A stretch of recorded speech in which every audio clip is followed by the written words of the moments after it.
families now have wrongful death lawsuits pending against Escambia County, following a string of deaths at the county jail.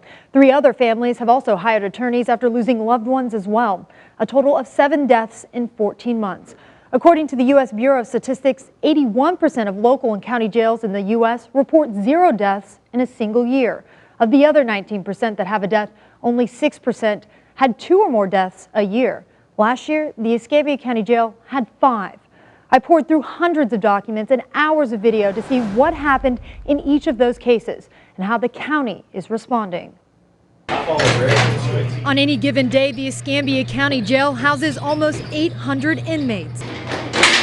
In May 2013, the Department of Justice released this scathing report about the jail. It found conditions inside, quote, still routinely violate the constitutional rights of prisoners. It highlighted gross staffing shortages, as well as known and obvious systemic failures in the area of prisoner safety and mental health services. Shortly after that report came out, the county took control of the jail, which was previously run by the sheriff's office. But I know that a lot has changed since that DOJ report, and quite frankly, a lot has changed since last November. Assistant County Administrator Chip Simmons is proof of that change. He took over for the Director of Corrections, Michael Tidwell, after he was fired in December.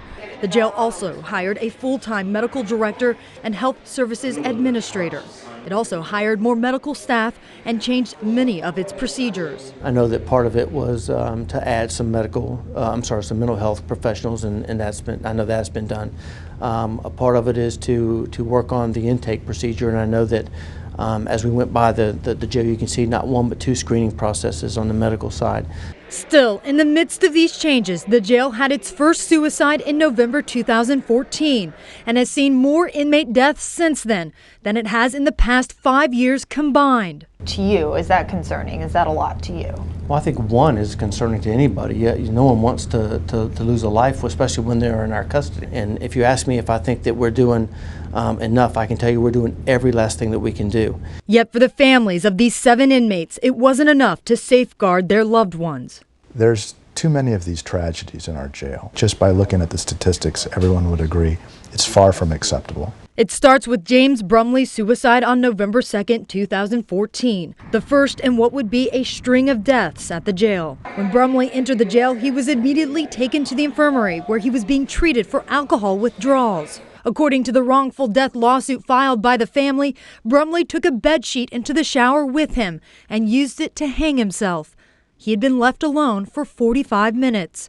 Attorney Marcus Michaels says the jail's own investigation into his death also revealed something else. The security arm of the jail was never notified that Mr. Brumley was an intoxication inmate or that he required any greater monitoring than ordinary. He says there is another troubling aspect to Brumley's case. Not only had he tried to take his life before, but 4 days before his death, he told the medical staff he was feeling depressed and asked for help. He specifically requested to meet with a mental health counselor, and he specifically requested to meet with a chaplain.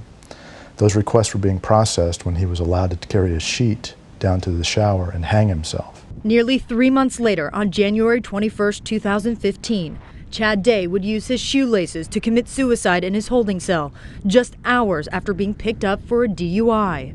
Very good people sometimes get into unfortunate circumstances, and this is a classic example of that. Day's family is also suing the county. I think what's important is there was a camera on that cell. I mean, so there's no question that there was somebody ostensibly that should have been on the other end monitoring it. Their attorney, Ryan Barnett, says the jail video also shows nearly 30 minutes passed before someone walked by and found him hanging in his cell. You know, there's a saying goes, where there's smoke, there's fire. I mean, clearly there's a systemic problem in the way things are being run there. 4 months later, on the morning of May 27, 2015, Rodney Berry would be found unresponsive in his bunk. His cause of death would later be ruled a heart attack. A closer look at jail records would reveal serious questions about his death. We'll tell you what happened in the hours leading up to his death and why other inmates say they frantically tried for hours to get him help but were ignored. We'll pick up Barry's case when our investigation continues in our second half hour. On May 27, 2015, Rodney Berry would be found unresponsive in his bunk at the Escambia County Jail. He was one of 7 deaths at the jail in a span of 14 months. 2 families are now suing the county 3 more have hired attorneys. In Barry's case, a nurse was eventually reprimanded for her actions. Jail records show that just before midnight, the night before he died, inmates began banging on the windows to get the guards' attention. They told the officer Barry was vomiting in the pod and asked for a mop and bucket. Barry was taken to the infirmary, where he was evaluated by the nurses. Barry was returned to his cell at 2:30 in the morning. By 4 a.m., his symptoms had gotten worse. He was complaining of shortness of breath and continued to vomit and began defecating on himself. The inmates again requested medical help for Barry. The officer on duty called the nurses multiple times requesting help. It would be an hour before the nurse who got those calls returned to Barry's cell to check on him again. The nurse said there was nothing they could do but put him on the sick call list so he could be seen by the doctor when he got in. Records show the nurse just thought he had diarrhea and offered to get Barry a diaper. An hour and a half later, at 6:27 a.m., the inmates started yelling frantically for help. They told the officer Barry was not breathing. The officer called 911, and 3 minutes later, the nurses rushed in and began giving him CPR. However, written statements taken from several inmates paint a much more disturbing picture. More than one inmate said their cries for help were ignored for hours and that they felt there was negligence on the part of the jail, that Barry was moaning and withering in pain, that it was clear it was a medical emergency, but it wasn't treated that way. In fact, the jail records we obtained show one of the nurses had been written up for not checking on Barry because she was not responsible for patients in that area of the jail. The written reprimand cited a, quote, gross lack of empathy and lack of actual examination of the patient prevented the patient's access to care. Less than 4 months later, in September, there would be 2 more deaths. Sean Jordan was one of them. The medical examiner said Jordan, who had a history of dementia, died of natural causes. But the medical examiner never performed an autopsy to determine an official cause of death. His family has since hired an attorney. They claim that around the time of his death, he was complaining of chest pains and asked to go to the hospital but was never taken. Less than 2 months later, in November, a 6th death. Samuel Devin Averhart would be found unresponsive in the infirmary, and still his family has no idea why a healthy 21-year-old with only a history of anxiety would walk into the jail and never walk out. Nobody really got to say goodbye to him. Nobody, because you just don't think that. You don't think that, he's going to go to jail and then he's never coming back, Averhart's family is one of 5 families who've hired an attorney. Just want to know what happened, where it went wrong, why didn't he get care he needed. Answers that anybody would want to know in that situation. He had just turned 21, had never been to jail, and had no violent history. And his family says he was by no means a hardened criminal. So sweet, so well-mannered. He just, he was always smiling. The family's attorney, Virginia Buchanan, says it's a far cry from the way he was acting once he was behind bars. Definite mental status changes. He started having some fear and some confusion, some anxiety pretty early on, and his mother was trying to reassure him, calm him down when she did get visitation. That it's unclear when he was admitted to the infirmary, but jail surveillance video shows Averhart being wheeled out on a stretcher and loaded into an ambulance. He was taken to Sacred Heart Hospital and returned to the infirmary a few hours later. However, after that, records show his health began to deteriorate rapidly. And what they describe is someone who is hallucinating, who thinks rats are on his bed, they're going to get him, that his throat is going to be cut. He's diaphoretic, so he's just sweating profusely. It's horrible. It's absolutely horrible to think what that child endured while he was in there.